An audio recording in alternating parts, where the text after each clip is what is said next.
लड़की हूँ मैं, लड़ सकती हूँ। अच्छा, तो इस नारे का महत्व क्या है, इम्पोर्टेंस क्या है? इस नारे का महत्व ये है कि जो लोग ये समझते हैं कि महिलाएं सिर्फ चार दीवारी के अंदर ही रहेंगी, वो बच्चे पैदा करें, बिरयानी बनाएं, सब्जी छोकें, इसके अलावा उन्हें कुछ नहीं करना। एक कंगना रनावत झांसी की रानी लकड़ी के घोड़े पे बैठ के नहीं बन पाएगी। मान लिए कि अगर कोई महिला को तलाक दे दिया जाता है, तलाक की कगार पे है और वो 3 तलाक देकर उसे निकाल दिया गया है, वो फिर रसाकसी होगी परिवारों में, उससे ज्यादा तो मसले बढ़ रहे हैं। घटने का नाम कहाँ ले रहे हैं? अच्छा, उत्तर प्रदेश में आज महिलाएं सेफ हैं?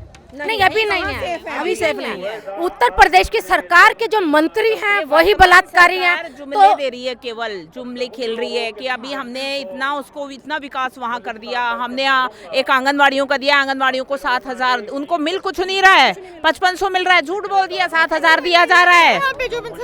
हाँ बिल्कुल, 7,000 किसी को भी नहीं मिला, पूछ लीजिए, 7,000 नहीं मिला।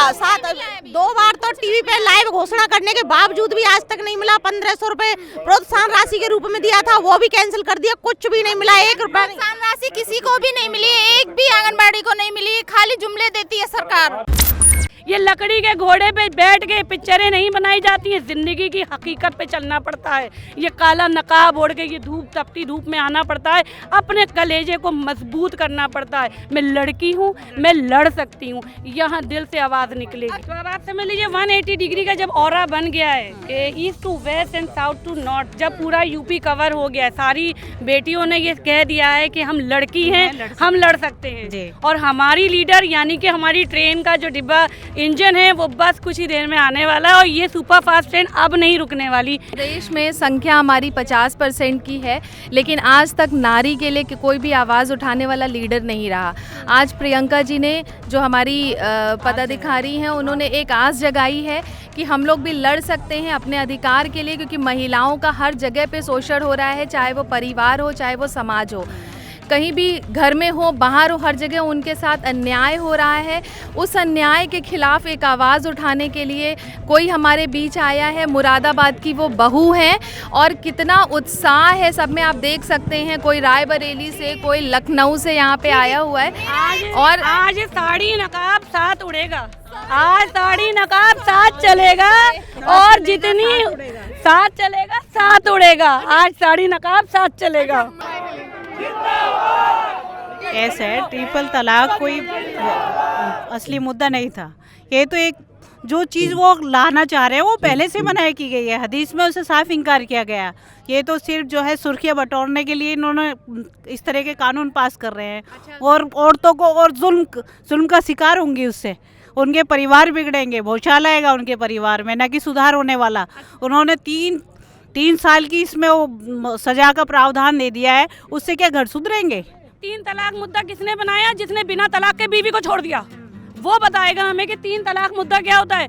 जिसने अपनी बीवी को बिना किसी वजह के, बिना किसी रीजन के छोड़ के भाग गया, एक भगोड़ा बताएगा 3 तलाक क्या होगा, एक भगोड़ा बताएगा शरीयत कैसे चलेगी। अरे जाइए, वो दिन पुराने हो गए जब खलील खान फाख्ता उड़ाते थे। ये आज का वक्त है, इंदिरा गांधी लिखेगी नई तस्वीर और इंदिरा गांधी की बेटी बनाएगी, उसके अंदर भर के रंग प्रियंका गांधी। आज की इंदिरा गांधी प्रियंका गांधी। बारिश शुरू हो गई है रैली में, लेकिन यहाँ पे हजारों की तादाद में, लिटरली हजारों की तादाद में महिलाएं जुड़ गई है। सिर्फ मुरादाबाद की महिलाएं नहीं है, बहुत सारे जिलों से, बहुत सारे जगहों से, उत्तर प्रदेश के बरेली से, गाजियाबाद से महिलाएं यहाँ पे आई है प्रियंका गांधी के रैली के लिए।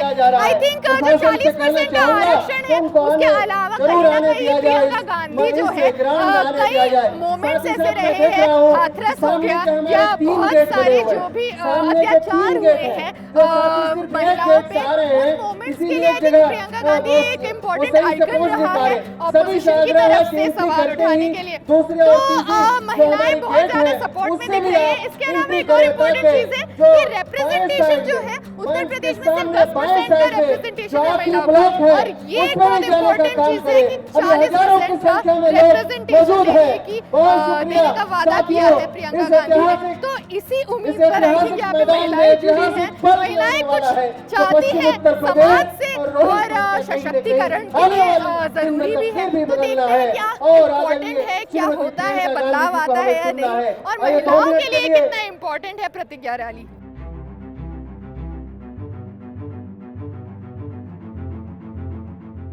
हम अपनी बात ये लेकर आए हैं कि हमारे बरेली में जो सन 14 से हमारा काम बंद हो गया था जरी का, और हमारे काफ़ी सारे कारीगर भाई बहन हम लोग सब अपना घर में गुजारा करते थे, वो सब हमारा ख़त्म हो गया है। तो हम चाहते हैं कि आप उसके लिए भी एक बार दीदी हमारी बोलें और हमारा काम फिर से वैसा ही चले जैसा चलता था। तो आपको उम्मीद है प्रियंका दीदी से क्यों है? क्योंकि वो शुरू से ही हमारे बड़े देखते चले आ रहे हैं, हम सबको लेकर चलती हैं, मज़दूरों के बारे में सोचती हैं, तो इसलिए हम अपनी दीदी के पास आए हैं उनसे बात कहने, और हमें उम्मीद है कि हमारी बात पूरी होगी। बुलंदशहर से या महिलाओं की सुरक्षा का हो, लेकिन जो भी एक वायदा किया उसमें से ठीक उसके उलट एक भी वायदा पूरा नहीं किया।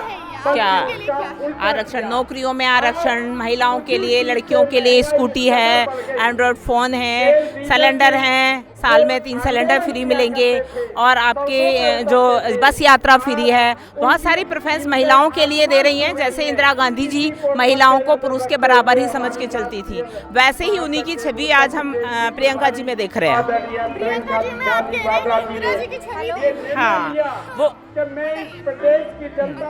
हाँ, वही छवि देख रहे हैं, जैसे कि वो महिलाओं के लिए बराबर का दर्जा देती थी महिलाओं को। जैसे कि उस समय उन्होंने एक योजना शुरू की थी, आंगनवाड़ी की योजना, महिलाओं को देश की मुख्य धारा से जोड़ने के लिए, महिला सशक्तिकरण के लिए उन्होंने उस योजना को शुरू किया था। वैसे ही उन्होंने ऐसी कई सारी योजना शुरू की है, जिन योजनाओं को आज वर्तमान सरकार खत्म करना चाहती है।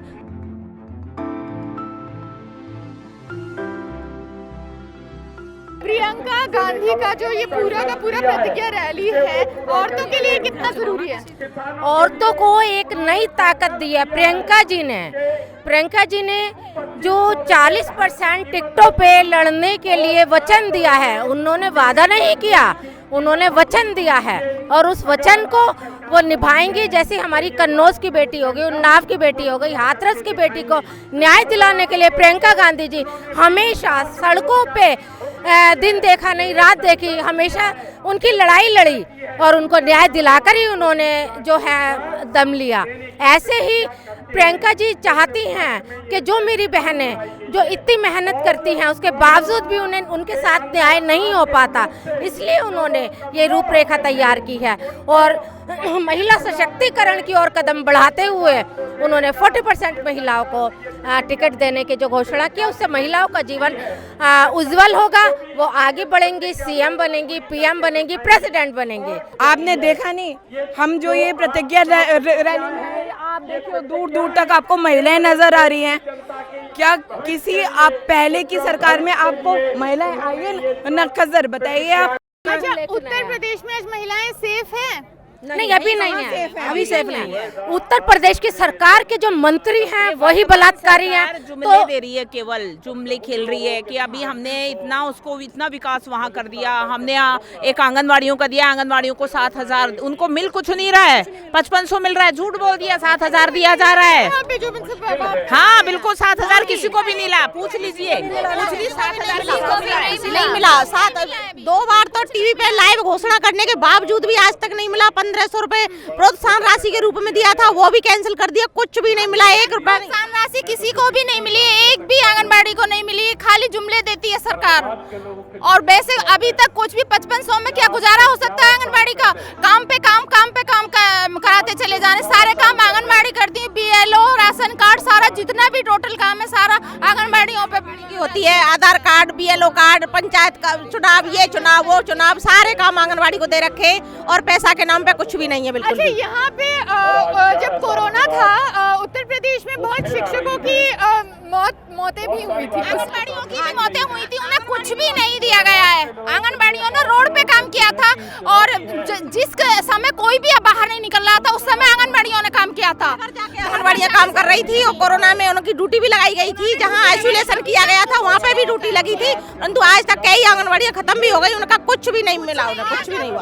अपना घर परिवार छोड़ के, अपने परिवार को न देख के हमने समाज को देखा कि कोरोना में कौन पीड़ित है, सबका सर्वे किया, सबकी रिपोर्ट दी, लेकिन हम लोगों के लिए कुछ भी नहीं। अभी तक कोरोना का भी एक भी पैसा नहीं दिया एक्स्ट्रा हम लोगों को, और अभी भी हम वैक्सीन लगवा रहे हैं, घर घर जाके सर्वे करवा रहे हैं, सबके लिए वैक्सीन के लिए रिजाइन कर रहे हैं और सारा काम कर रहे हैं अभी। करने की धमकी दी जाती है, आए दिन सेवा समाप्त करने की धमकी दी जाती है। अगर ये काम नहीं किया तो सेवा समाप्त कर दी जाएगी, कोरोना में काम नहीं किया तो सेवा समाप्त कर दी जाएगी। और मानदेय के झूठे विकास में लिखवा रखा है कि हमने 7,000 आंगनबाड़ियों को दे दिया। अब पूछिए आप, ये भी आंगनबाड़ी है, किसी को नहीं मिला है। यहाँ पे बहुत सारी महिलाओं के लिए एक विभाग बना दिया गया है राली में, और यहाँ पे बहुत सारी महिलाएं जुटी हुई है। बुलंदशहर से ही 200 आंगनवाड़ी महिलाएं यहाँ पे जुट गई हैं, जिनका कहना है कि कोरोना के टाइम पे जो भी उन्होंने सर्विसेज दी थी उसके मुआवजे के तौर पे या जो भी उनको रकम मिलनी चाहिए वो सरकार की तरफ से उन्हें नहीं मिली है, तो खुश नहीं है महिलाएं। और आज यहाँ पे आई हैं प्रियंका गांधी के सपोर्ट में, क्योंकि प्रियंका गांधी कहती हैं कि नारी है, लड़ सकती हूँ, लड़की हूँ, लड़ सकती हूँ। तो शायद इसी नारे पर उम्मीद है इन लोगों की, इसलिए ये लोग यहाँ पे एकजुट हो गए हैं। उम्मीद नहीं है मैम, विश्वास है कि इस बार सरकार सिर्फ कांग्रेस की आएगी और महिलाएं जोर शोर से आगे आएंगी और महिलाओं के साथ जो अन्याय हो रहा है वो अब रुकेगा। तो ये जो 40% आरक्षण देना चाह रही है प्रियंका गांधी, तो आपको कितना लगता है ये महिला सशक्तिकरण के लिए कितना जरूरी है? 40% आरक्षण से कुछ फायदा होगा महिलाओं को? बहुत फायदा होगा प्रियंका गांधी से, हम चाहते हैं यही आए। हम लोग चाहते हैं जो पहले थी जी।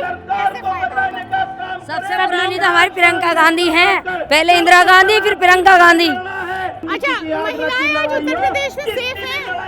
नहीं, सेफ नहीं है। जब से मोदी जी आए हैं उनकी वजह से कोई सेफ नहीं है। हम लोग यही चाहते हैं प्रियंका गांधी आए, अपने ही इनके लोग वोट दें, हम सब लोग इनको मिलकर, हमारी सेवा इन्हीं से होगी। कहाँ से आए हो? मैं बिजनौर से, कहाँ से?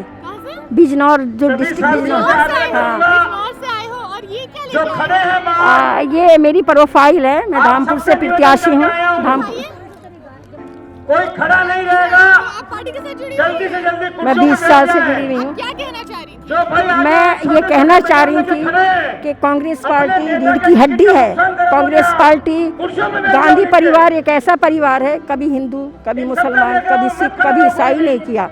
उन्होंने सबको एक समान में बुर्खा ओढ़ती हूँ, आज आई मैं बगैर बुर्खे। अगर इतनी दूर है, चाहे वो सोनिया गांधी जी हूँ, राहुल गांधी जी हूँ, प्रियंका गांधी जी हूँ, तो दूर से पहचान के मुझे पास बुलाती हैं। महिलाओं के विकास के लिए कांग्रेस सरकार ने क्या किया है?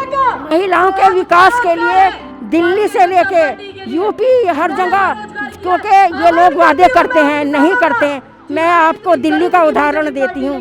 15 साल हमारी श्रीमती शीला दीक्षित जी रहीं, उन्होंने उस दिल्ली को 15 साल में दुल्हन की तरह से सजा दिया। वहाँ पे स्कूल, कॉलेज, हॉस्पिटल जो बने, आज तक केजरीवाल जी उसका उद्घाटन भी नहीं कर पाए।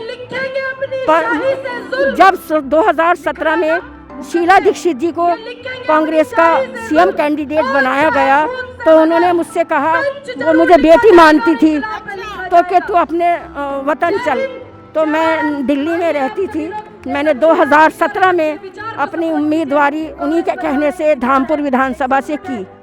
तो उस टाइम गठबंधन हो चुका था, मूलचंद जी को टिकट हो गया था, लेकिन मेरे सारे सीनियर अशोक गहलोत जी, राहुल जी, जितने भी थे, सबों ने बहुत दुख जताया और कहा कि हमारी एक इतनी एक्टिव होनहार, उसको मैंने नहीं, हम अगर अपनी पार्टी के साथ नहीं देंगे तो कौन साथ देगा।